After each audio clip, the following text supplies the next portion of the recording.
क्या बना हुआ सामने मंदिर वहाँ बाबर हरियाणा उसमें तो बहुत टिकट कटा था इसलिए ना टिकट ना पास है तो रात के रतला में नहीं है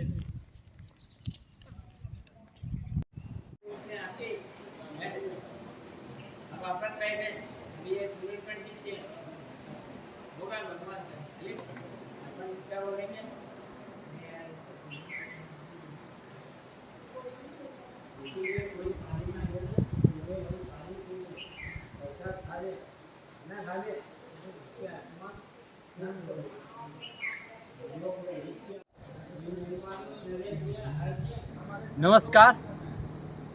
अभी हम जय गुरुदेव नाम तो आप लोगों ने सुना ही होगा। तो जय गुरुदेव जी का आश्रम जो कि उज्जैन में है, वहाँ पे अभी मैं आया हूँ।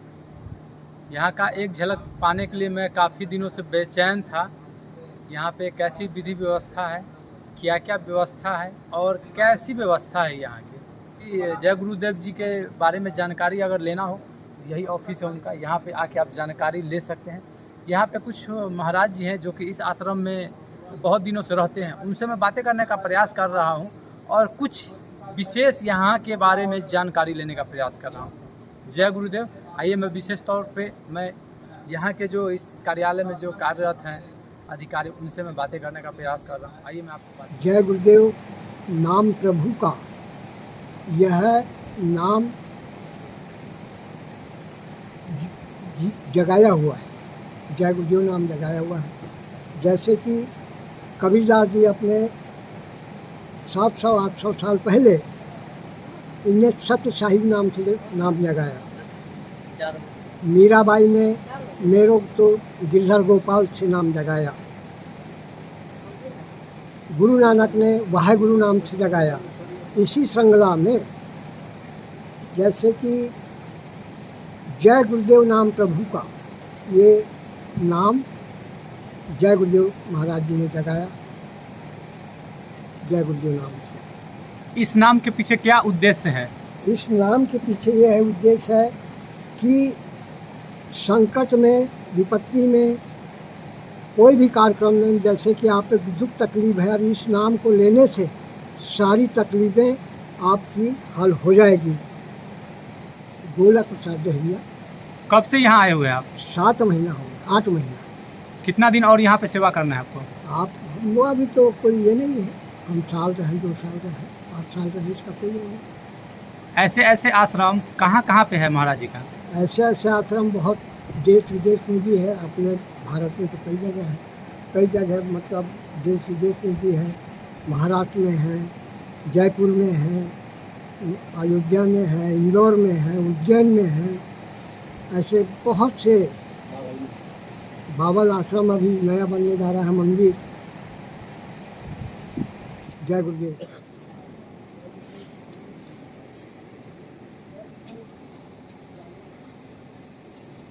बीच में आ गया, लेकिन क्योंकि ये मृत्युलोक है और जहाँ पर आप और हम है,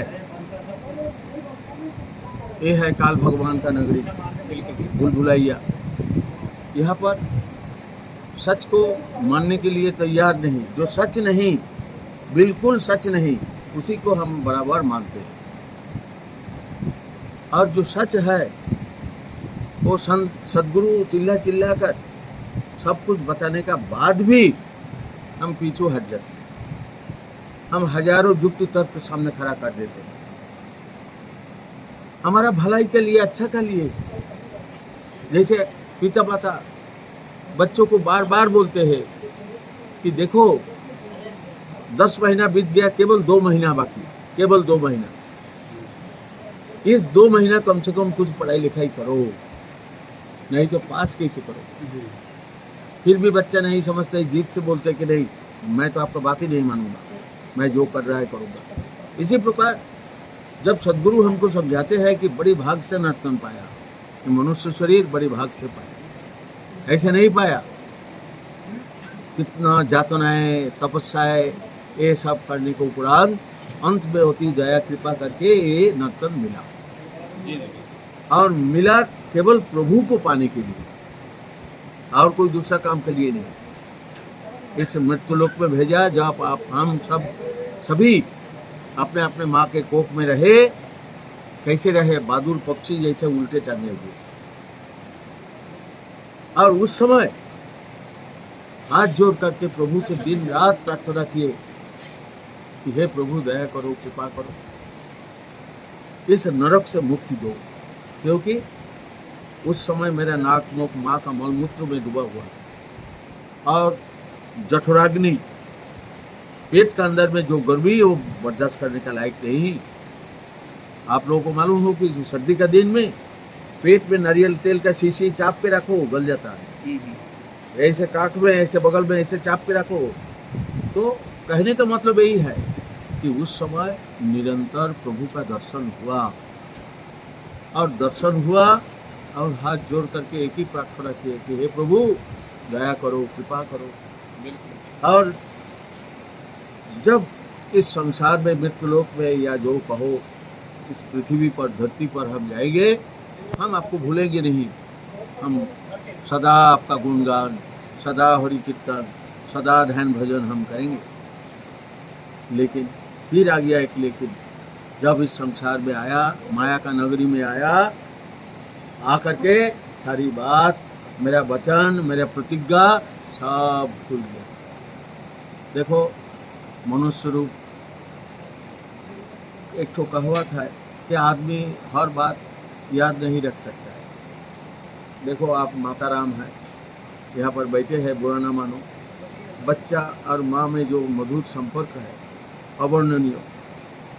और वो बच्चा जब सासों का पूंजी खत्म हो जाता है, चले जाते हैं, माँ बेहोश हो जाती है और उसका यादगार में तड़पते मान लो कुछ दिन पागल जैसे हो जाती है।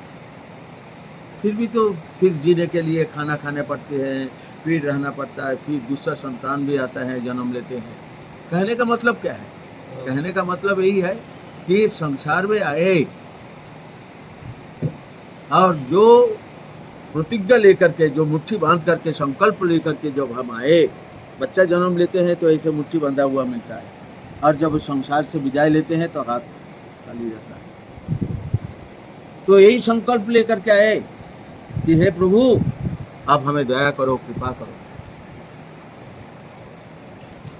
तो मृत्युलोक में आकर के सब भूल जाते हैं। माया का नगरी है, काल भगवान का देश है। हम सबको मालूम है क्या कि संसार में आए, हम आए अकेले और जाएंगे भी अकेले। आए अकेले और जाएंगे भी अकेले। ना कुछ लेकर आए, ना लेकर जाएंगे। ये सबको मालूम है, ये कोई नई बात नहीं है। लेकिन जब तक हम जीवित रहेंगे तब तक एक ही बात बोलते रहेंगे।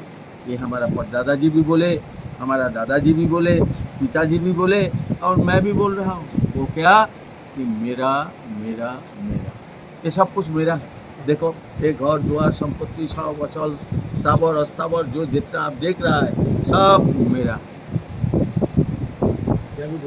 और इतना जमीन के लिए या कितना आदमी को बुला के, कितना खून बहा करके साफ धन दौलत सब इकट्ठा किया है। तो गुरु महाराज कहते हैं कि जब ये सारी चीज़ आप इकट्ठा किया है, किसका लिए रख के जा रहा है?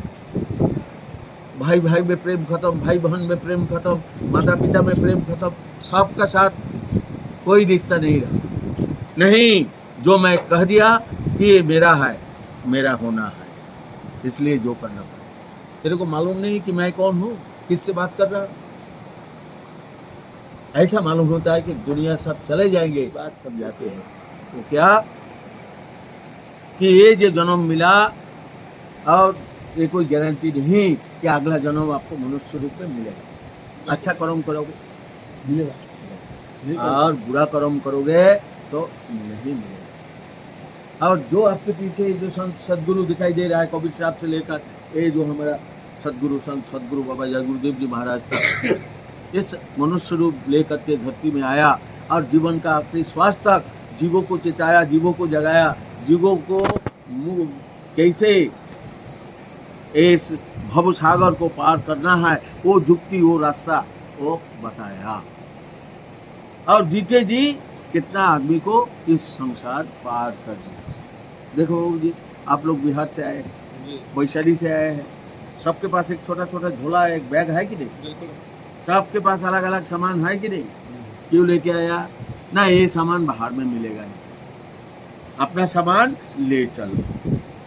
और कुछ सूखा सामान आदि, पेस्ट ब्रश, टॉवेल, गमछा आदि सब अपना अपना जो है बैग में आप लेकर के आए।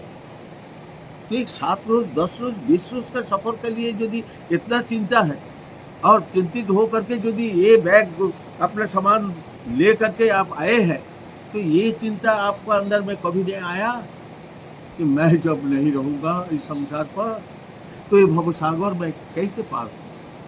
इसके लिए मैं क्या किया? इसके लिए मैं क्या सामान इकट्ठा किया?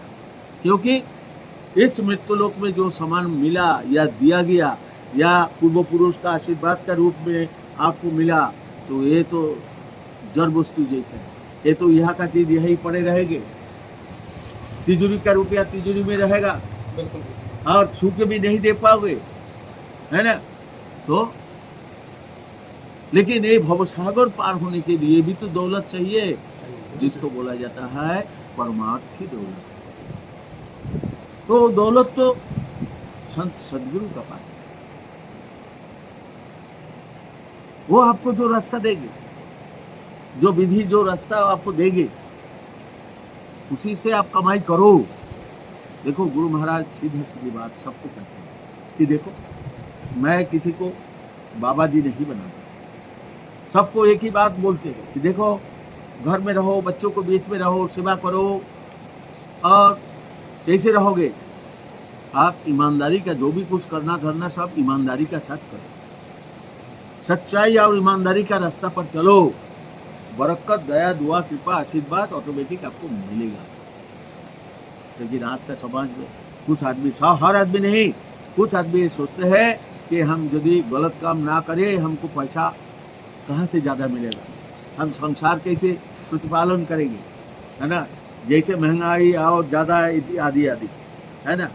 तो गुरु महाराज कहते हैं कि पाप का पैसा पाप का रास्ता में चले जाते हैं, और अच्छा रास्ता में मेहनत और ईमानदारी का कमाई आप करोगे तो वो आपको साथ धोखा नहीं देंगे, बरकत होगा, और आपका बाल बच्चा में संस्कार आएगा, बाल बच्चा भी आपको देखेगा।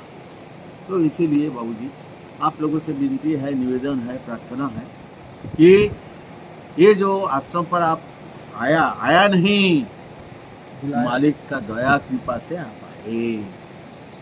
कैसे आए? ना आपका जीवन का जो पुण्य जितना पुण्य है वो बूंद बूंद बूंद बूंद बूंद बूंद करते करते जब घड़ा भरा पुण्य का, तब संतों का आश्रम पर देखता है, यही होता है ना? तो इसीलिए आप भाग्यशाली हैं और आप खाली हाथ से नहीं लौटे, है ना? तो जो भी हो, आप जब तक दया दुआ कृपा आशीर्वाद ना मिले, प्रेमी भाई साहब का साथ बराबर जुड़े रहो, संपर्क में रहो, और बराबर घर में जो है जय गुरुदेव का नाम धुनी जो है वो करते रहो।